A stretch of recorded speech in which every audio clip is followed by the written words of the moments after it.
የአዲስ አዳጊው ነገሌ አርሲ የውጤት ከፍታ ሚስጥር ምንድነው? ውድ የብስራት ቴሌቪዥን የዩቲዩብ ቻናል ተከታታዮቻችን እንደምን አላችሁልን? የብስራት ፕሮግራማችን አሁን ጀምሯል። ፕሮግራሙን አዘጋጅቶ ወደ እናንተ በማድረሱ መላኩ ወልደሰንበትና እኔ አንተነህ ታረቀ ከመላው የስቱዲዮ ባለሙያዎች ጋር በጋራ በመሆን አብረናችሁ ቆይታ እናደርጋለን። እስከ ፕሮግራማችን ፍጻሜ ድረስ አብራችሁን ቆዩ።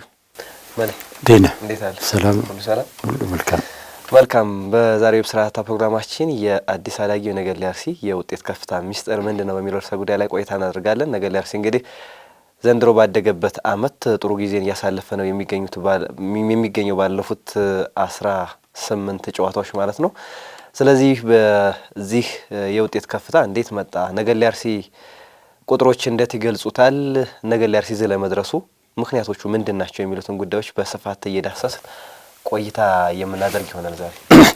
አዎ እንግዲህ ነገሌ አርሲ በመጀመሪያው 5 ጨዋታዎች ከመጨረሻው ቡድን በ2 ነጥብ ይበልጥ ነበረ። ከመሪው ደግሞ በ10 ነጥብ ልዩነት ውስጥ ነበረ። 15ኛ ደረጃ ላይ ተቀምጦ ነበር። አሁን ላይስ ብለን ስንል ደግሞ ከመሪው በ2 ነጥብ ያንሳል። መጨረሻ ላይ ከሚገኘው ቡድን ደግሞ በ21 ነጥብ ይበልጣል። ነገሌ አርሲ ባለፉት 18 ጨዋታዎች እንግዲህ 32 ነጥቦችን ማስመዝገብ ችሏል። ከነዚህ ካስመዘገባቸው 32 ነጥቦች ውስጥ 29 ነጥቡን ያመጣው ባለፉት 13 ጨዋታዎች ላይ ነው። እንግዲህ አርሲ ነገሌ ባለፉት 13 ጨዋታዎች ባስመዘገበው 29 ነጥቡን 32 በማድረስ ከ15ኛ ደረጃ ወደ 3ኛ ደረጃ መሸጋገር የቻለበትን ሁኔታ መፍጠር ችሏል። እሱ ብቻ ሳይሆን በ5ቱ ጨዋታ ያስቆጠረው ጎል 2 ጎል ነበረ። በ13ቱ ጨዋታ 18 ጎሎችን እንደዚሁ ማስቆጠር ችሏል። በብዙ መመዘኛዎች ነጥቡንም ጎሉንም ደረጃውንም ከፍ ማድረግ ችሏል። ነገሌ ውድድሩ ሲጀምር ብዙዎች ይወርዳል የሚል ሰፊ ግምት ነበራቸው። አሁን ላይ ግን ይህን ታሪክ ነገሌ መቀየር ችሏል። አሁን ላይ ነገሌ ለብዙዎች አስገራሚ አስፈሪ ቡድን መሆን የቻለበትን ሂደት ላይ ይገኛል። ነገሌ እንግዲህ በኢትዮጵያ እግር ኳስ ታሪክ ውስጥ ብዙም ታሪክ የሌለው ቡድን ነው። ቡድኑ ብቻ ሳይሆን ከተማዋም ራሷ በፕሪሚየር ሊጉ ላይ ከሚሳተፉት 20 ክለቦች በመሰረተ ልማት እና በሌሎች መመዘኛዎች ስትመለከተው ከታች እንጂ ከላይ የምትቀመጥ አይደለችም። ነገር ግን የሊጉን ታላላቅ ቲሞች በሊጉ ላይ የሚሳተፉ ትላልቅ ከተሞችን በልጦ ዛሬ ከአናት መቀመጥ ችሏል። የነገሌ ከተማ አመራሮች ከጥቂት ዓመታት በፊት ቡድኑ በተለያየ ውድድር ላይ በሚሳተፍበት ወቅት እንዳሁኑ ከላይ መቀመጥ ሲችል በኢኮኖሚም በመሰረተ ልማትም ብቁ አይደለንምና ከዚህ በላይ እንዳትሄዱ ብለው ቡድኑን ያግዱ ነበር። ቡድኑ ምናልባት ወደ ኢትዮጵያ ፕሪሚየር ሊግ ያደገው ዘንድሮ ቢሆንም ማደግ የነበረበት ግን ከባለፉት ጥቂት ዓመታት ውስጥ ነበር ተብሎ ብዙዎች ያምናሉ። የቡድኑ ተጫዋቾች፣ አሰልጣኞች ይህንን ይናገራሉ። አሁን ላይ ግን የከተማው አመራሮች ይሄ አመለካከታቸውን ቀይረዋል ማለት ይቻላል። የከተማው አመራሮች ብቻ ሳይሆኑ የከተማው ባለሀብቶች፣ በአጠቃላይ ሕዝቡ በአንድነት በመሆን ዛሬ ላይ እግር ኳስን ለሁለንተናዊ እድገትና ልማቷ ለመጠቀም ቆርጠው ተነስተዋል። ነገሌ ዛሬ ላይ ከፊት ለመምራቱ የነዚህ አካላት የጋራ ቅንጅትና ህብረት ትልቁን ሚና እንደተጫወተም ይነገራል። ዛሬ በነገሌ ዙሪያ እነዚህንና ሌሎች በርካታ ጉዳዮችን እናነሳለን። ነገሌ አርሲ ከሊጉ አናት ላይ እንዴት ሊቀመጥ ቻለ? የዛሬው ዋና ርዕሰ ጉዳያችን ይሆናል ማለት ነው። በዘንድሮ የሲቢ ኢትዮጵያ ፕሪሚየር ሊግ ብዙ መነጋገሪያ ርዕሰ ጉዳይ የሆነው ነገሌ አርሲ ነው። ምናልባት ቅድም ያልካቸው ሀሳቦች በደንብ ነገሌ አርሲን የሚገልጹት ናቸው። የመጀመሪያዎቹ 5 ጨዋታዎች ላይ በደንብ የተቸገረ ቡድን ነበር። የአሰልጣኝ ቱሉ ደስታ ወንበር ለመነቃነቅ ከጫፍ ደርሶ ነበረ። ብዙ ነገሮችም ሲወሩ ነበር። ነገር ግን ያንን በፍጥነት ቀይረው እንግዲህ የራሳቸውንም እድሜ በደንብ አራዝመው አሁን ላይ ለሌላ ከፍታ ለሌላ ታሪክ ለመጻፍ እንግዲህ ተንደረደሩ ነው የሚገኙት። ስለዚህ ነገሌ አርሲ እንግዲህ ብዙ ሊባልለት የሚችል ቡድን ነው። ባጫወት ረገድ በአጠቃላይ ባስመዘገባቸው የተጫዋቾችን ሁኔታን በደንብ የምናነሳው ነው የሚሆነው። እንግዲህ ቅድም የገለጽካቸው ቁጥሮች አሉ። በተለይ በግብ በማግባቱም ረገድ እንዲሁ ከ13 ጨዋታዎች ላይ 18 ግቦችን አስቆጥሯል። ከዛ በፊት የነበሩት 2 ግቦች ብቻ ነበር ያስቆጠረው። በሁሉም ዲፓርትመንቶች በደንብ የተሻሻለውን ነገሌ በደንብ ተመልክተ ነው እንግዲህ አሁን ለተቀመጠበት ደረጃ ላይ ደርሷል። ስለዚህ ነገሌ አርሲን ቁጥሮች እንዴት ይገልጹታል የሚለውን ጉዳይ በተለይ ደግሞ በቴክኒክና በታክቲካዊ ጉዳይ ላይ እንዲሁም በስነ ልቦናዊ ጉዳይ ላይ ያሉትን ጉዳዮች በቅድሚያ እንመልከታቸውና ደግሞ በአጠቃላይ ያለውን ነገር ደግሞ እናነሳለን። እንግዲህ ነገሌ አርሲን እንደ ቡድን የሚጫወት በህብረትና አንድነት ላይ የተመሰረተ ቡድን ነው ብሎ መውሰድ ይቻላል። ቡድኑ እንግዲህ 4-3-3ን አልፎ አልፎ ደግሞ 4-2 እንደዚሁ 4-4-2ን የሚጠቀም ቡድን ነው። እንዳልኩ በግል ሳይሆን በቡድን ይከላከላሉ፣ በቡድን ያጠቃሉ። በኳስ ቁጥጥር ላይ ብዙ ትኩረት የማያደርግ በፈጣን መልሶ ማጥቃት ተጋጣሚዎችን የሚያስጨንቅ የሚያጠቃ ቡድን ነው ነገሌ አርሲ። ባለፉት እንግዲህ 18 ጨዋታዎች ነገሌ አርሲ ከያዛቸው 31 ተጫዋቾች የተጠቀመው ወደ 15 ያህል የሚሆኑ ተጫዋቾችን ነው። እንግዲህ እነዚህ ተጫዋቾች 25% እና ከዛ በላይ መጠቀም የቻሉት 50% ያህል ግልጋሎት የሰጡት ወደ 9 ያህል ተጫዋቾች ናቸው። ከ9ኙ ተጫዋቾች ደግሞ 75% እና 100% በሚባል ደረጃ የተጫወቱት 8 ያህል ተጫዋቾች ናቸው። እነዚህ ተጫዋቾች በአብዛኛው ነገሌ አርሲ ባደረጋቸው ጨዋታዎች ላይ በሙሉ መሰለፍ ችለዋል። የቡድኑ ትልቁ ቁልፉ ሚስጥር ይሄ ነው። አብዛኛ ተጫዋቾችን ከቤስቱ 8ቱ ቢያንስ በ18ቱ ጨዋታዎች ላይ ተገኝተዋል። ይህ በየትኛውም ክለብ ላይ ብትሄድ የማታገኘው ትልቅ ቁጥር፣ ቡድኑ ሳይናጋ መቀጠል ችሏል። በደም ስሪቱን ያገኘ ቡድን ነው። በድግግሞሽ ወደ ፐርፌክሽን የመጣ ቡድን ነው። ቀደም ሲል እንደገለጽከው አንተም በመጀመሪያዎቹ 5 ጨዋታዎች ላይ 3 ጊዜ አቻ ሲወጣ 2 ጊዜ ሽንፈትን አስተናግዷል። በቃ ወራጁ ለየ እስከመባል የደረሰበት ነገር ነበር። ነገር ግን በዚህ ውስጥ ግን የምትመለከተው አሰልጣኙ ቡድኑ ቢሸነፍም ቡድኑም ወደ ማሸነፍ መምጣት ባይችልም ነገር ግን ቋሚ ተሰላፊዎቻቸውን ግን መንካት አልፈለጉም። አሰልጣኙ እነዛን ልጆች ጠብቀው ይዘው መሄድ ችለዋል። ያ ለዛሬው ስኬታቸው መነሻ ይመስለኛል። በተጫዋቾቻቸው ላይ ያላቸው ጠንካራ እምነት።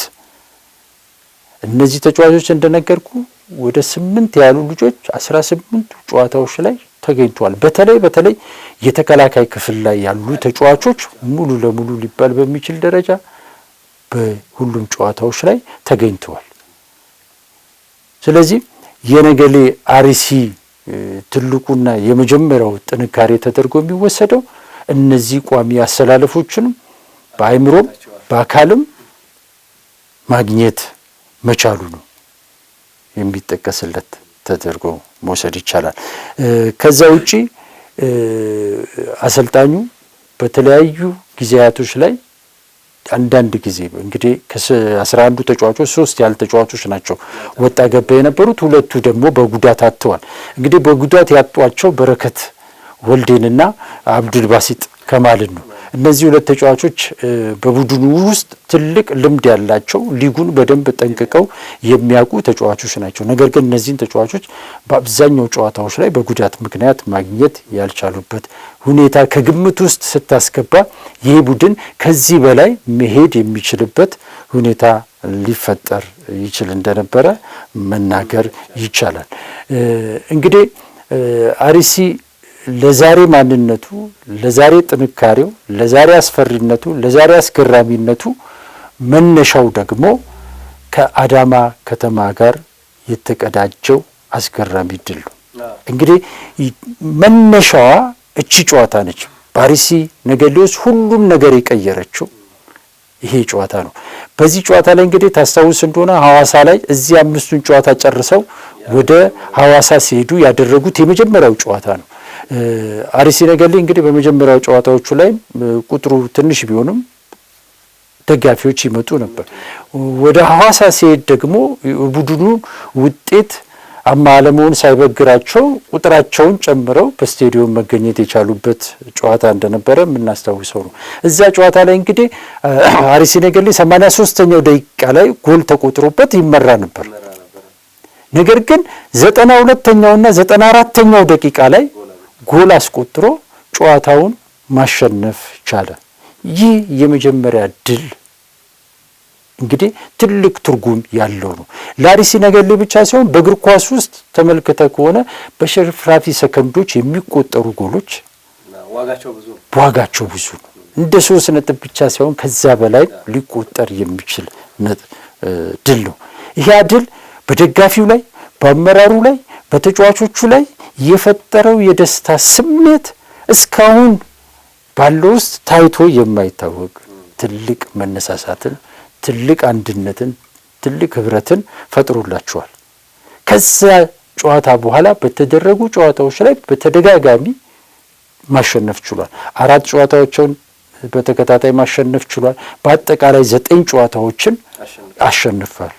እንግዲህ በኢትዮጵያ ፕሪሚየር ሊጉ ዘንድሮ ከሲዳማ ቡና ጋር እኩል 9 ጨዋታዎችን ማሸነፍ የቻለ አርሲ ነገሌ ነው። እነዚህ ቡድኖች ናቸው። ከሶስቱ ውጪ ይህን ማድረግ የቻለ ቡድን የለም። አርሲ ነገሌ አዳማ ላይ ብቻ ሳይሆን መሪው ሲዳማ ቡና ላይ የተቀዳጀው ድል እንደዚሁ በተመሳሳይ 94ኛው ደቂቃ ላይ ጎል አስቆጥሮ ነው ማሸነፍ የቻሉ። ይህም ድል እንግዲህ በቡድኑ ስነልቦና ላይ ሊፈጥር የሚችለውን ነገር ማሰብ ያስፈልጋል። በተመሳሳይ ከሸገር ከተማ ጋር ሲጫወት እንደዚሁ 1-0 እየተመራ መጨረሻ ላይ አስቆጥሮ አቻ የወጣበትም እንደዚሁ የሚታወሱ። እነዚህ ተደጋጋሚ ነገሮች በቡድኑ የአሸናፊነት ጉዞ ላይ፣ በቡድኑ ጥንካሬ ላይ ትልቅ ትርጉም ያለው መሆን ችሏል። ከአዳማ ጨዋታ በኋላ እንግዲህ 13 ጨዋታዎችን አድርጎ መሰብሰብ ከነበረበት 39 ነጥብ 29ኙን ማሳካት ችሏል። በእነዚህ 13 ጨዋታዎች ይሄን ማድረግ የቻለ ቡድን በፕሪሚየር ሊጉ ላይ የለም። ሌሎች ቡድኖችን ብትመለከት ይሄንን ማድረግ አልቻሉ፣ መሪው ሲዳማ ቡናን ጨምሮ ማለት ነው። እንግዲህ በመጀመሪያው 5 ጨዋታዎች ላይ አርሲ ነገሌ ከመሪው ሲዳማ ቡና በ9 ነጥብ ያንስ ነበር። ከመቻል በ10 ነጥብ ያንስ ነበር። ከና ሐዋሳ ፋሲል ጋር ደግሞ በ8 እና በ7 ነጥብ ያነሰ ቡድን ነበር። ነገር ግን በእነዚህ 13 ጨዋታዎች ግን ይሄን ታሪክ አርሲ ነገሌ መቀየር ችሏል። በአጠቃላይ በኢትዮጵያ ፕሪሚየር ሊግ በ18ቱ ጨዋታዎች ላይ የውጤታማ ጉዞ በማድረግ ረገድ አርሲ ነገሌ አሁን ላይ ቀዳሚው ግንባር ቀደም ቡድን መሆን ችሏል። ይሄ ሌላው ተጠቃሽ ነጥብ ነው። ሌላው የሚጠቀሰው ነጥብ ለዚህ ጨዋታ በግል ስንመጣ ትርጉም ያላቸው ተጫዋቾች በቡድን ውስጥ አሉ። እንደ ቡድን የሚጫወት ቡድን ነው ብያለሁ። ነገር ግን ደግሞ ከዛ ውስጥ ደግሞ በግል ጥረታቸው ደግሞ የቡድኑን የውጤታማነት ጉዞ መቀየር የቻሉ የአንበሳውን ድርሻ የተወጡ ተጫዋቾች ደግሞ በቡድኑ ውስጥ አሉ። በወጥነት በድንቅ ብቃት ከነዚህ ተጫዋቾች መካከል እንግዲህ ግብ ጠባቂው እድሪስ ተጠቃሽ ነው።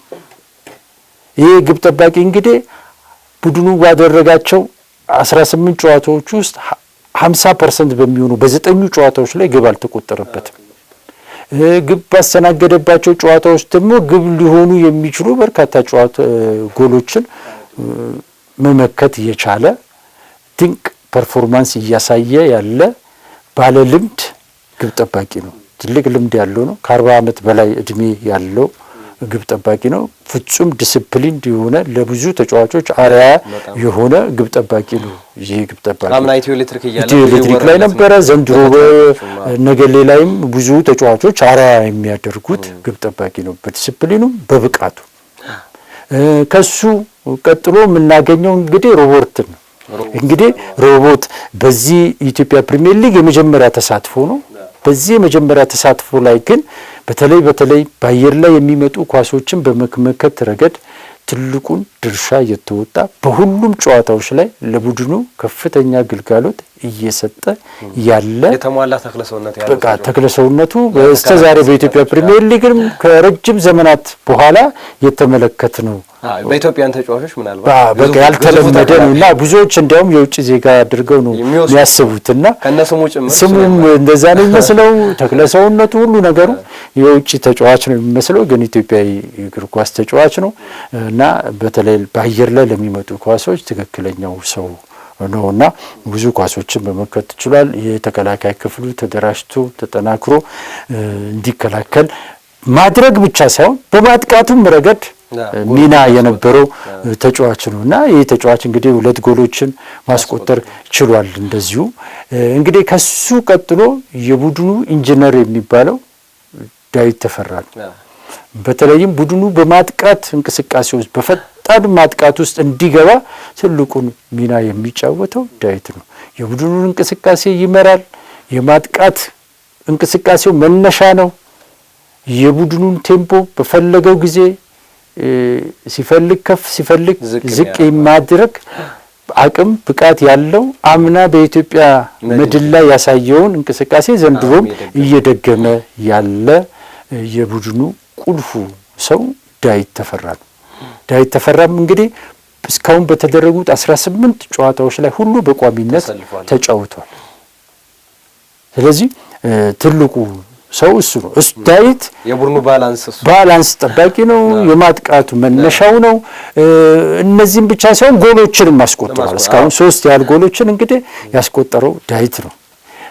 ከሚድፊልድ እየተነሳ እሱ እነዚህን ያህል ጎሎች አስቆጥሯል። ሌላው እንግዲህ ተጠቃሹ ኳስ ተጫዋች በዘንድሮ የኢትዮጵያ ፕሪሚየር ሊግ ላይ ክስተት የሆነው ወጣቱ ከቤ ነው።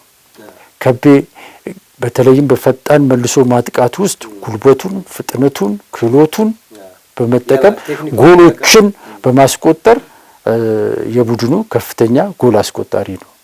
ዘንድሮ ከተመለከትናቸው ወጣት እግር ኳስ ተጫዋቾች እጅግ በጣም ጎልቶ የወጣ ከጨዋታ ራሱን እያሻሻለ የመጣ ወጣት አጥቂ ወደፊት ብዙ ሊጠበቅበት የሚችል ትልቅ አጥቂ ሊሆን እንደሚችል ፍንጭ ያሳየበት የቡድኑ ሌላው ቁልፍ ተጫዋች ነው። እንግዲህ ከከቤ ይልቅ በቡድኑ ውስጥ ያሉት ሌሎች አጥቂዎች በልምድም በብዙ ነገርም የተሻለ ናቸው።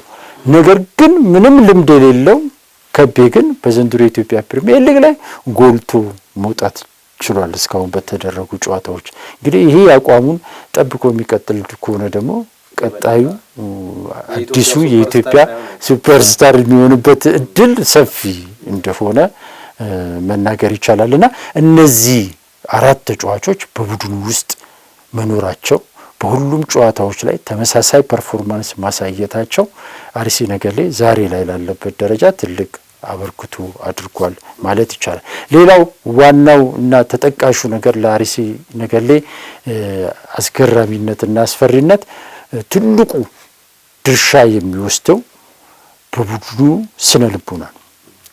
የቡድኑ ስነ ልቦና አሁን ላይ ያለው በየትኛውም ክለብ ላይ ብትሄድ የማታገኘው ትልቅ የአሸናፊነት ስሜት በቡድኑ ላይ አለ። ምግብ ቤት ላይ ብትሄድ፣ በልምምድ ቦታ ላይ ብትሄድ፣ ሰርቪስ ውስጥ ብትሄድ፣ መልበሻ ቤት ብትገባ በቡድኑ ውስጥ ጭፈራው፣ ሳቅ፣ ጨዋታ፣ መተሳሰቡ፣ አንድነቱ በጣም በጣም አስገራሚ ነው። ከዛች የአዳማ ድል በኋላ በቡድን ውስጥ ሁሌም ሳቅ ጨዋታው በጣም በጣም ከፍተኛ ነው። አንዳንድ ጊዜ እንደውም አንዳንድ ተጫዋቾች ሲነግሩኝ ከልምምድ ከሰራንበት ሰዓት ይልቅ አንዳንዴ ምን ጨፍርበት ሰዓት ከልምምድ በኋላ የሚጨፈርበት ሰዓት በጣም ይበዛል። በቃ ድልቡን ልምምዱ ቶሎ አልቆ በቃ ሁሉም ተሰባስቦ መጨፈር መዝለል ነው የሚፈልገውና ያ አንድነት ያ ህብረታቸው በጣም በጣም ለዛሬው ማንነታቸው በጣም ጠቅሟቸዋል። ለአሰልጣኝ በረከት ትልቁን እገዛ ያደረገው ይህ ይመስለኛል። በቃ ምንም የቤት ስራ የለባቸውም እሳቸው ታክቲኩ ላይ ትኩረት ከማድረግ የዘለለ የቡድኑ አንድነት በራሱ ጊዜ የተሰራበት ሁኔታ ነው ያለው። ለአሰልጣኝ ብዙ ጊዜ አስቸጋሪው ነገር የተጫዋቾቹን አንድነት ማምጣት ፈተናው እሱ ነው። አንዱ በመሰለፍ ባለመሰለፍ ኩርፊያዎች አሉ፣ በጥቅም ኩርፊያዎች አሉ። ነገር ግን አሁን አርሲ ነገሌ ውስጥ እንዲህ አይነት ነገር የለም። በቃ ታሪክ መስራት እንችላለን የሚል ስሜት ፈጥሯል።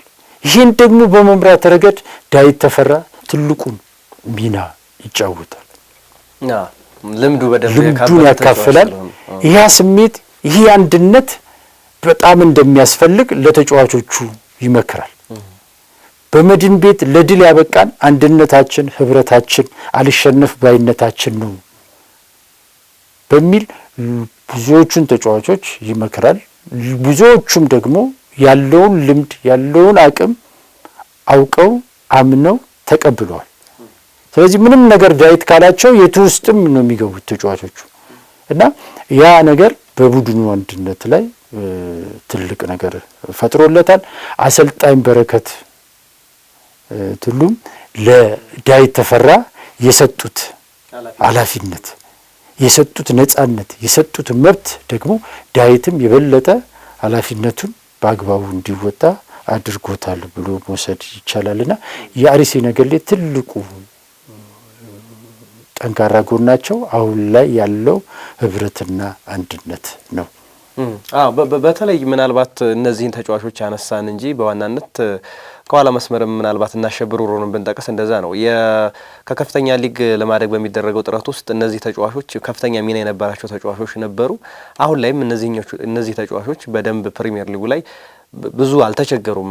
ፕሪሚየር ሊጉን ለመላመድ ብዙ ተጫዋቾች ወደ ፕሪሚየር ሊግ ሲመጡ ፕሪሚየር ሊግ የሚከብዳቸው ተጫዋቾችን እንመለከታለን።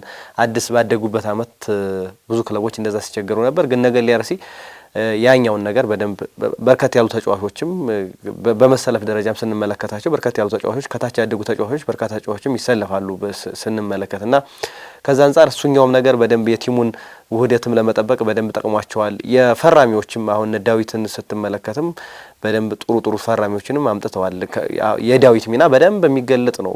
ዳዊት በገባባቸው ክለቦች ሁሉ በተለይ የአጥቂ ክፍል ላይ በደንብ የሚጠቀሙ ተጫዋቾች ተመልክተናል። አመናና መሐመድ አበራ ያንን ሲያደርጉ ነበረ። ጊዮርጊስን ቤት በነበረበት ጊዜና አቤል ያንን ነገር ሲያደርጉ ነበርና በደንብ የዳዊት ተፈራ ሚና በደንብ የሚገለጥ በጣም ጎበዝ በቴክኒክ የዳበረ ልጅ እንደሆነ በደንብ እየተመለከትን ነው የምንገኘው። ግን አሰልጣኝ ቱሉንም ስናነሳ ምናልባት አሁን ካሉ ወጣት አሰልጣኞች ከሚባሉ መካከል አንደኛው ነው።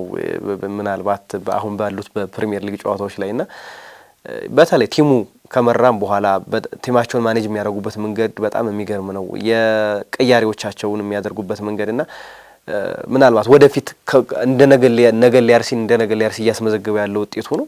አሰልጣኝ ቱሉ ደስታም ወደፊት ምናልባት ብሩህ ተስፋ ካላቸው አሰልጣኞች መካከል አንደኛው የሚሆኑበት አመት ይሆንላቸዋል ተብሎ ይታሰባል። አሁን ላይ ባሉት አሰልጣኞች በጣም ጎበዝ አሰልጣኝ ናቸው። ጨዋታ የሚያነቡበት መንገድ ቀያሪዎቻቸው በተለይ ቲሙ ከመራ በኋላ ወይም ደግሞ እንዲመራ ከማድረግ አንጻር የቲም ማኔጅመንት ኳሊቲያቸው ከፍ ያለ ነው። አሁን የቀደም ያነሳቸው ከተጫዋቾቻቸው ጋር ያላቸው ግንኙነት ኃላፊነት ለማን መስጠት እንዳለባቸው ያውቃሉ። ከዛ በኋላ ያለውን ነገር የመልበሻ ክፍሉን በደንብ መቆጣጠር የተጫዋቾችን ስነ ልቦና ከፍ በማድረግ ጋር በተያያዘ ምናልባት በባህሪያቸው እሳቸው ጭምት የሚባሉ ሰው ናቸው። ግን ከተጫዋቾቻቸው ጋር ግን ጥሩ ግንኙነት አላቸው እና ያ ተደማምሮ በደንብ የአርሲ ነገሌን በደንብ አሁን ላይ ካለበት ከፍታ ላይ አስቀምጦታል። በተለይ የፊት መስመሩ ምናልባት ሀቢብንም ብናነሳ ከቤ እንደው ከፍተኛውን ሚና ቢወስድም አሁን ባለው እንቅስቃሴ ሀቢብም ጥሩ እንቅስቃሴን እያደረገ ነው።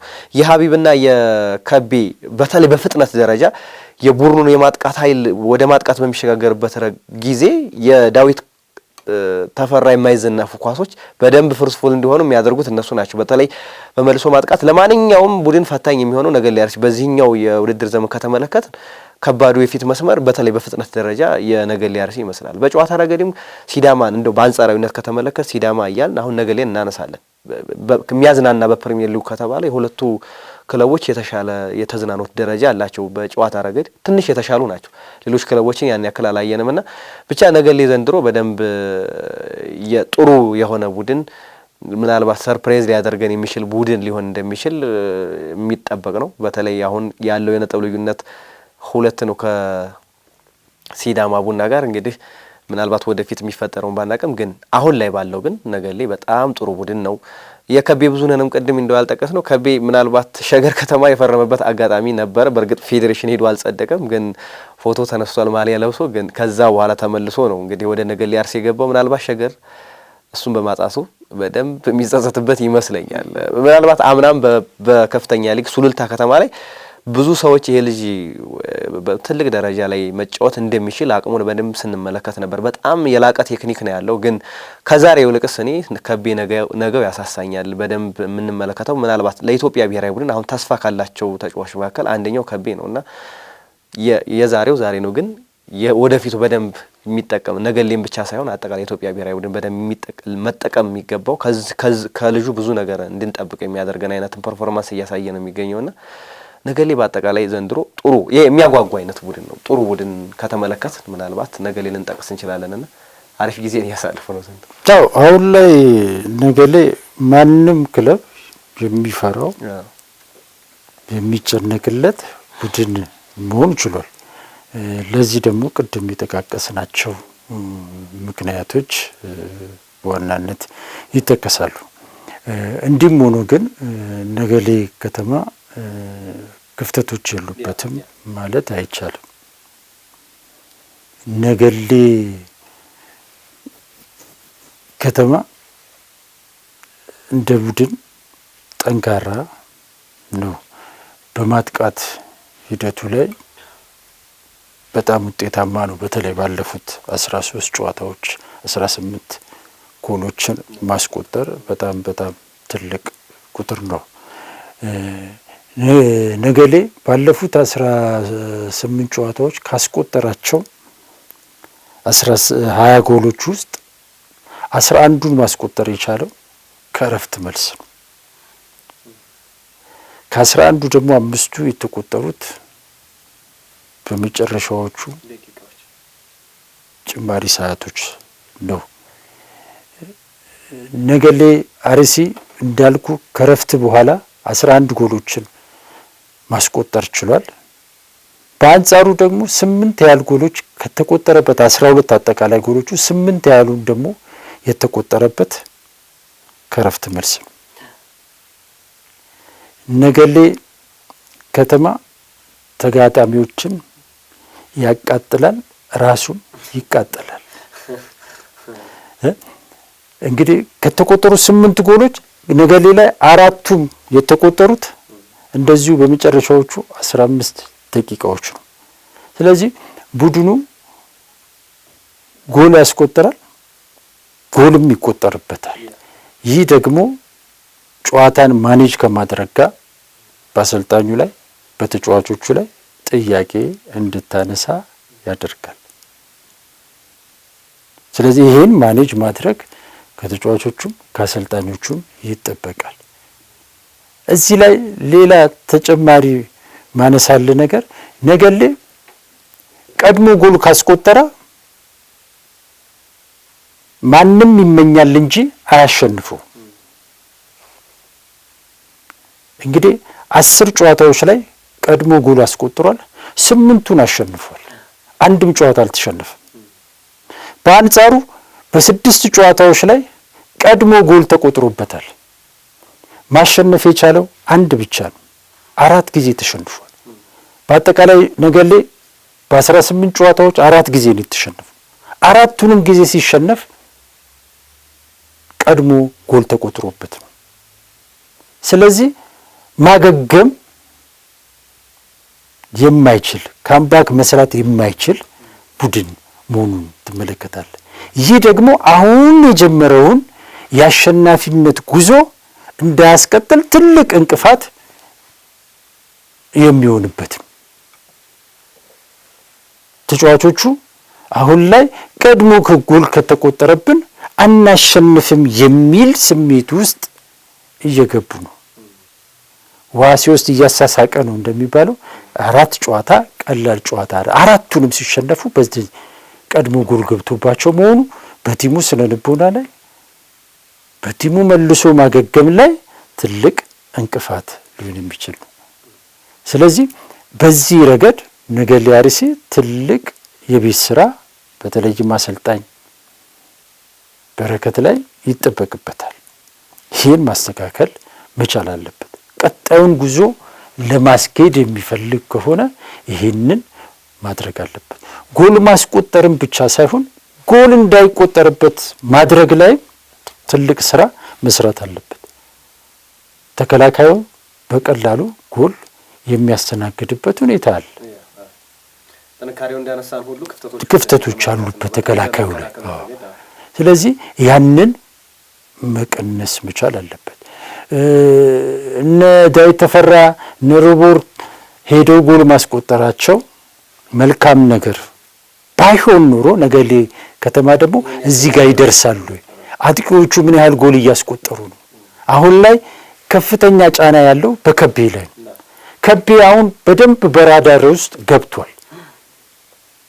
ነገሌ አርሲን ማቆም ከፈለግ አሁን ላይ የመጀመሪያው ስራ የቲሞች የሚሆነው ከቤን ማቆም። ይሄ ደግሞ በቀጣይ ጨዋታዎች ላይ የማይደረግበት ምንም ምክንያት የለም። የቡድኖች የመጀመሪያ ስራ ቢሆነው አሁን ከቤን ማቆም ነው የሚሆነው። ስለዚህ ይህ ከሆነ ደግሞ ነገሌ አርሲ ለማሸነፍ የሚቸገር ቡድን ሊሆን ይችላል ማለት ነው። ይሄ ብቻ አይደለም። ቀደም ሲል እንደገለጽኩልህ አርሲ ነገሌ በውስን ተጫዋቾች ላይ የተመሰረተ ቡድን ነው። በቂ ስኳድ ያለው ቡድን አይደለም። በቀጣይ ጨዋታዎች አሁን እነ ከቤ እነ ዳዊት አይበለውና ጉዳት ቢያስተናግዱ ካርድ ቢያስተናግዱ ነገሌ አርሲ ምንድነው ሊሆን የሚችለው ብለህ ማሰብ ያስፈልጋል። እንዳልኩክ ነገሌ አርሲ 25% ግልጋሎት ያልሰጡ ተጫዋቾች ቁጥር በመቶኛ ስታሰለው ወደ 52 ከመቶ ይሆናል። አብዛኞቹ ተጫዋቾች አርሲ ነገሌን ከ25% በታች ነው ግልጋሎት የሰጡት። 50% እና ከዛ በላይ ግልጋሎት መስጠት የቻሉት 9 ያህል ተጫዋቾች ናቸው። ይሄ ከባድ እጅግ በጣም አሳሳቢ የሚባል ለአርሲ ነገሌ ትልቅ ስጋት ነው ቀጣይ። ስለዚህ በዚህ ረገድ አርሲ ነገሌ አሁን በቅርቡ በሚከፈተው የጥር ዝውውር መስኮት ላይ ተጫዋቾችን ማዘዋወር እንዳለበት ፍንጭ የሚሰጥ ተጨማሪ ተጫዋቾችን ማዘዋወር ካልቻለ አርሲ ነገሌ በዚህ አቋሙ ይቀጥላሉ የሚለው ነገር ትልቅ ጥያቄ ያስነሳል። ከአርሲ ነገሌ በተሻለ አብረውት አሁን 6ቱ በተለይም 6 ቶፕ 6 ውስጥ ያሉት ቡድኖች የተሻለ አቅም ስኳድ አላቸው። እነዚህ ስኳዳቸውን ሁለተኛው ዙር ላይ በደንብ ይጠቀማሉ። ቡድኖች ሁለተኛው ዙር ላይ እየጠነከሩ እንጂ እየወረዱ አይመጡ። የትኛውም ቡድን መሻሻል ያሳያል። እንዲያውም በኢትዮጵያ ፕሪሚየር ሊግ ያለ ልምድ የሚያሳየው ምንድነው? እላይ ያሉት ቡድኖች ይቀንሳሉ፣ እታች ያሉት ቡድኖች ይነሳሉ። ስለዚህ ቀጣይ ጊዜ ከባድ ፈተና ይጠብቀዋል። አርሲ ነገሌ ብዙ የቤት ስራ ይጠብቀዋል። ሌላው በቀጣይ አርሲ ነገሌ ማስተካከል ምናልባት መጠበቅ ማረም የሚያስፈልገው የቲሙ ህብረት አንድነት ስለንቦ ነው። በአጠቃላይ አሁን ደስታዎች በጣም በስተዋል። በራስ መተማመኖች በጣም ኦቨር ኮንፊደንስ በቲሙ ላይ ታያለ፣ በደጋፊው ላይ ታያለ፣ በአመራሩ ላይ ታያለ። ይሄን ማኔጅ ማድረግ ይፈልጋል። ምናልባት ቲሙን ሌላ ጫና ውስጥ አሁን አርሲ ነገሌ ቀደም ሲል መግቢያችን ላይ እንደተናገር ነው በሊጉ ለመቆየት እንኳን አይችልም የሚባል ቡድን ነበር። አሁን ደግሞ ዋንጫ ለማንሳት እድል ካላቸው ቡድኖች አንዱ መሆን ችሏል። ዋንጫ በዚሁ ከቀጠለ ማንሳት የማይችልበት ምክንያት የለም። በኢትዮጵያ ፕሪሚየር ሊግ ላይ ባለፉት 10 ዓመታት በመጡበት ዓመት ላይ ጥሩ ፐርፎርም ያደረጉ ቡድኖች ወይም ደግሞ የመጀመሪያውን ዙር ደረጃ ውስጥ ገብተው የጨረሱ ቡድኖች 3 ናቸው። ከ3ቱ 2ቱ ዋንጫ አንስተዋል፣ ጅማና ንግድ ባንክ። መቀሌ ሰባ እንደርታ እንደዚሁ አንደኛው ዙር ሁለተኛ ሆኖ የጨረሰበት ሁኔታ አለ። ከነሱ ቀጥሎ አሁን ጥሩ ፐርፎርም እያደረገ ያለው ነገሌ አርሲ ነው። ነገሌ አርሲ አሁን እያስመዘገበ ያለው 1.77 ነው። ይሄ ደግሞ ከንግድ ባንክ 2.13 ቀጥሎ ሁለተኛው ቤስት ውጤት ነው። ስለዚህ ይሄንን አስቀጥሎ ለመሄድ ትልቁ የአርሲ ነገሌ ቀጣይ ፈተና የቲሙን ኢጎ ማኔጅ ማድረግ ያስፈልጋል።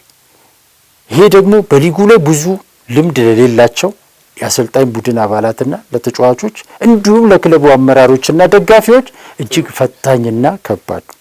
የቡድኑ አሁን ያለበት ደረጃ ላይ መገኘትን እንደ መልካም ነገር ወስዶ በቀጣይ ምናልባት ውጤት እንኳ ይበላሽበት ወጣ ገባ ነገር ቢኖር እንኳ በትዕግስት መጠበቅ፣ ከምንም በላይ ቅድሚያ መሰጠት ያለበት ጉዳይ አርሲ ነገሌ በ2019 በኢትዮጵያ ፕሪሚየር ሊግ ላይ መቆየቱን ማረጋገጥ ነው። ዓላማው እሱ ነው። ስለዚህ ይሄንን የመጀመሪያውን ዓላማ መዘንጋት አያስፈልግም። ይሄን መዘንጋት ማለት ቀጣይ ጊዜውንም ማጨለም ነው የሚሆነው። ደጋፊው አሁን ያለው ግለት ቀንሶ ከሜዳ እንዳይርቅ መጠበቅ ያስፈልጋል። ደጋፊዎች አሁንም ለቡድኑ ድጋፍ ማድረግ ነው እስከ መጨረሻው ያለባቸው እንጂ ጫና ማድረግ የለባቸው። ስለዚህ ክለቡ አመራሮች ከደጋፊው ጋር መወያየት አለባቸው። አሰልጣኝ ቡድኑ አባላት ከተጫዋቾቹ ጋር በደንብ መነጋገር መቻል ይጠበቅባቸዋል ብዬ አስባለሁ። የብዙ ቡድኖች ችግር ይሄ ነው። በሚያገኙት ጊዜያዊ ውጤት ላይ ተዝናንተው የመጥፋት ነገር ይታያል። አርሲ ነገሌ ብቻ ሳይሆን ብዙ ቡድኖች ወደ ፕሪሚየር ሊጉ ሲመጡ መጀመሪያ አካባቢ ላይ በጣም ይነሳሉ፣ ከዛ በኋላ መልሰው ይጠፋሉ። ስለዚህ አሁን የመጀመሪያው ስራ አርሲ ነገሌ ለመደረግ ያለበት ይሄንን ነገር ጠብቆ የመቆየት። አርሲ ነገሌ ከወገብ በላይ ሆኖ መጨረስ ከቻለ ትልቅ ስኬት ነው፣ ምንም ጥያቄ የለው። ስለዚህ ይሄንን ለማድረግ አመራሩ፣ ደጋፊው፣ የአሰልጣኝ ቡድኑ አባላት፣ ተጫዋቾቹ በጋራ ብዙ ስራ፣ ትልቅ ስራ መስራት ይጠበቅባቸዋል ብዬ አስባለሁ። ይሄንን ማድረግ ከቻለ አርሲ ነገሌ በአስገራሚነቱ በአስፈሪነቱ የማይቀጥልበት ምንም ምክንያት አይኖርም። እቅዳቸውንም ሪቫይዝ ማድረግ ያስፈልጋል። ምናልባት ያቀዱት እቅድ ያለ ያንን እቅድ ምን ያክል እያሳካኑ ነው የሚለውን ጉዳይ መጠበቅ ነው። ግን አንዳንዴ ቅድም ያነሳቸው ነገሮች በጣም ወሳኝ ናቸው። አንቲሲፔሽን ከፍ ባለ ቁጥር ቡድኖች ላይ ጫናው ከፍ ይላል። እንግዲህ ቡድኑ መጀመሪያ ሲመጣ የኢትዮጵያ ፕሪሚየር ሊግ መቆየት የሚል አላማ አለው። በመጡበት አመት መቼም ዋንጫ እናነሳለን የሚል ሀሳብ ይኖራቸዋል ብዬ አላስብም። እንደዚህ አይነት ነገሮች እንዳሉ አውቃለሁ። ግን አሁን ላይ በመጣው ድል ደግሞ ሲታይ ምናልባት ደጋፊም ያንን ነገር የማሰቡ ነገር ሊኖር ይችላል። አትሰቡ ማለት አችልም፣ ግን በልክ ደግሞ ሲሆን ጥሩ ነው። ተጫዋቾቹ ላይ ጫና ካረፈ ደግሞ ወደ ታች ደግሞ ሌላ ነገር የሚፈጠርበት በተለይ ደግሞ አሁንም ስናነሳቸው አሁን ከመሪው ከሲዳማ ቡና 24 ጎሎችን አስቆጥሯል። ነገሌ 20 ጎል ነው ያስቆጠረው። ስለዚህ ከነሱ ጋር ያለው ልዩነትስ ምንድነው የሚለውን ነገር በደንብ ማስላት ያስፈልጋል። 10 ጎል ሐዋሳ 10 ተቆጥሮበታል። ማን ነው ሲዳማ 10 ተቆጥሮበታል። ነገሌ ደግሞ 12 የተቆጠረበት። ስለዚህ አሁንም እነዚህ ነገሮች ላይ በደንብ ማከም የሚያስፈልጉባቸው ቦታዎች ላይ ማከም ከማት ማድረግ ያስፈልጋቸዋል። እነዚህ ነገሮች በደንብ ማስተካከል ያለባቸው ነው። በመከላከል ረገድ ምናልባት ጥሩ ዲፌንስ አለው፣ አወቃቀሩ ጥሩ ነው። ግን አሁንም ስህተቶቹ እዛ ላይ ያሉ ነገሮች ግን አሁንም መስተካከል አለባቸው። ቅድም ያልከው ደግሞ ቡድኑ በደንብ አሁን 5 ጎል ያስቆጠረ ቡድኑ ከፍተኛ ግብ አስቆጣሪ ከቤ ነው። ስለዚህ ሌሎች ተጫዋቾችም ነሐቢ 2 ነው ያስቆጠሩ። ስለዚህ አሁንም እነዚህ ነገሮች እነዚህ አጥቂዎች በደንብ ጎሎች እንዲያስቆጥሩ አምና በከፍተኛ ሊጉ ገብረ መስቀል ዱባለ ከፍተኛ ግብ አስቆጣሪው ነበረ። እንዲሁ ኢብሳ በፍቃዱም ጎሎችን የሚያስቆጥረው ተጫዋች እሱ ነበረ። በሁለተኛው ዙር ከደሴ ከወጣ በኋላ ጥሩ ግልጋሎት የሚሰጥ ነው። ግን አሁን ያንን ነገር በእርግጥ ኢብሳ በጉዳት ምክንያት ብዙ ጨዋታዎች ያልፈውታል። ገብረ መስቀል ግን ያንን ነገር የማግኘት እድል አሁንም እያገኘ አይደለም። ስለዚህ ጥሩ ተጫዋች እንደሆነ በደንብ ተመልክተናል። ግን ያንን አቅሙን አውጥቶ እንዲጠቀም ከማድረግ አንፃር አሁንም ሌላኛው የቤት ስራ በደንብ ቡድኑ አማራጮች እንደኖሩት ቅድም እነ ዳዊት አማራጭ አሉት። ግን ደግሞ የፊት መስመሩ የበለጠ ደግሞ ስል መሆን ከቻለ አሁን በያዙት የውጤት ግስጋሴ ላይ ለመቀጠል ካሰቡ እነዚህ ነገሮች ማስተካከል ይጠበቅባቸዋል። ግን ቅድም ያላነሳነው ነገር ምናልባት አመራሮቹ ላይ የሚነሱ ጥያቄዎች በእርግጥ የነሱ ብቻ አይደለም፣ ግን በዚሁ ላይ ብናነሳው ጥሩ ነው። በተለይ ስልክ ከመከልከል አንጻር ወይም ደግሞ ኢንተርቪው ከመስጠት ከመከልከል አንጻር የሚወጡ ግራውንድ ሩሎች አሉ። በእርግጥ ግራውንድ ሩል ማውጣት ጥሩ ነገር ሆኖ ግን ከምን አንጻር ነው ይሄንን የሚያወጡት የሚለውን ነገር ብዙ ቢሮክራሲዎች ባይበዙ ያው የተለመዱ ነገር ሆኗል። አሁን በኢትዮጵያ ፕሪሚየር ሊግ ኢንተርቪው መከልከል በእያንዳንዱ ክለብ ላይ በጣም እንደ ትሬንድ እየተወሰደ ነው የሚገኘውና ከምን አንግል እንዳዩት ለኔም ግልጽ አይደለም። ግን የቡድንን ስፕሪት አላለመረበሽ የሚል ነገር አለ። ግን ሚዲያ ከስፖርቱ ወይም ደግሞ ክለቦች ከሚዲያ ተነጥለው የሚኖሩበት ምናልባት የሚያስተላልፈው አካል ኦቢኤን እንዳለ ቢሆንም ግን ከዛ ውጭ ባለ አማራጮችን መጠቀም ራስን ፕሮሞት ማድረግ ስለ ራስ ማውራት ደግሞ የግድ ይሆናል። ግን አብዛኞቹ ክለቦች ያንን ነገር በደንብ የተለመዱ ነው። ከነዚህ አንዱ ደግሞ ትናንት እንግዲህ ከነሱ ጋር ቆይታ ለማድረግ ባደረኩት ጥረት ውስጥ እንደዚህ አይነት ነገሮች አሉ። ግራውንድ ሩሎች ወጥተዋል። ቢሮክራሲዎች አሉ። እንትናን አስፈቅድ የሚሉ ነገሮችና ከዚህ አንጻር መስተካከል ያለባቸው ነገሮችም አሉና ከዚህ ጋር የሆነ ነገር ብንለው ደስ ይለኛል። ይሄ ነገር አሁን እንደ ልማድ እየተደረገ እየተቆጠረ እየተወሰደ ነው። እዚህ ጋር ግን ማንም አሰልጣኝ፣ ማንም ተጫዋች፣ ማንም ክለብ በተለይም ክለቦች መረዳት ማወቅ ያለባቸው እየመሩት ያለው ክለብ የህዝብ ክለብ። ስለዚህ ለህዝብ መረጃ መስጠት ግዴታ ነው። የምትናገረውን ነገር ማወቅ መረዳት ያንተ ጉዳይ ነው። ኃላፊነትን ስትቀበል ኃላፊነትህ ምንድነው? መብትህ ምንድነው? ግዴታህ ምንድነው? ይሄን መለየት ለይታ አውቃ ደግሞ መስጠት ያለብህን ነገር መስጠት መቻል አለብህ። አለመስጠት ስተት ነው። እንዴት የህዝብ ቡድን እየመራ ቡድኑን ከህዝብ ታርቃል? ኦቢኤን ጋር ሄዶ ኢንተርቪው መስጠት እሱ ሌላ ታሪክ ነው፣ ሌላ አሰራር ነው።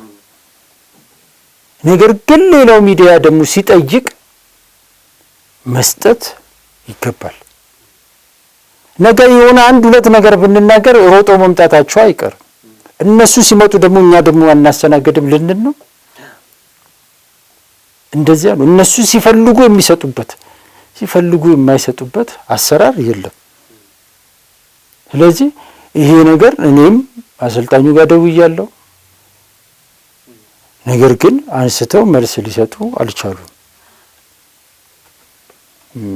እንግዲህ አንተ እንዳልከው እስከ ክለቡ ስራ አስኪያጅ ድረስ ሄደሃል፣ ጠይቀሃል። ህግ መመሪያ ወጥቷል። እንደዚህ አይነት ህግ መመሪያ የለም። ማን ስለ ክለቡ ምንም መስጠት አለበት ክለቡ ለእያንዳንዱ አባላቱ ማስተማር ማሳወቅ ይችላል። ነገር ግን የተጫዋቹንም የግል ጉዳይ አሰልጣኙንም የግል መብት የሚጥስ ነገር ነው እየተሰራ ያለው። አትስጥ። ስለ ግል ጉዳዩ እንዳይሰጥ ለምንድን ነው የምትከለክለው? ሚዲያ ላይ እንዳይወጣ ለምንድን ነው የምትከለክለው? ተጫዋቾችን አሰልጣኞችን ማስተማር የክለቦች ፋንታ ነው። የክለቡ አመራር በቃ ፋንታ ነው። የክለቡን እቅድ ስለ ክለቡ ምንድነው መናገር ያለበት ምንድነው መናገር የሌለበት ሚለውን ነገር ማስተማር ማሳወቅ። አንድም ክለብ የሚያስተምር የለም ምንም ባላረክበት ሚዲያ እንዳትሰጥ ብሎ መዝጋት ምን ማለት ነው? ይሄ ከፍርሃት የሚመጣ ነው። የመጀመሪያው ፍርሃት ነው። ሁለተኛው የምትሰራውን ጠንቅቀ ያለ ማወቅ ነው። ሶስተኛው ሌብነት ሲኖር እንደዚህ የምታደርገው አዎ አንዳንድ ጊዜ ቡድንህን ካላስፈላጊ የሚዲያ ጋጋታ የምትጠብቅበት ጊዜ ሊኖር ይችላል። ይሄም የሚሆነው የምትናገረውን ነገር በመገደብ ነው እንጂ በመከልከል አይደለም።